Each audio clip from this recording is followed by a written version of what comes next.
ان چی گویدنه؟ ان کیشکایه، ان کیجیه، ان ویره. سلام جان قربان. کیشکا چی هست؟ کیجی چی هست؟ در گویش گیلکی، در زبان گیلانی، جوجه رو در سنین مختلفش با اسمهای مختلف خطاب میکنن. جوجه ای که تازه از تخم در اومده میشه کیجی، میگن کیجی او کیجی. اون جوجه ها بزرگتر میشه کیشکا، یه خورده و تکاپوی بیشتری میاد، اندازه مشت میشه کیشکا.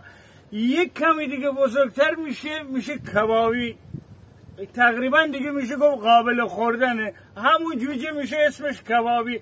باز این یه خورده بزرگتر میشه، قبل از اینکه به تخم گذاری بیاد یا بالغ بشه بهش میگن ویره. مراقب ویره هاتون باشید، پاییز باید ویره ها رو بشمارید. تا دیداری بعد، بدرود.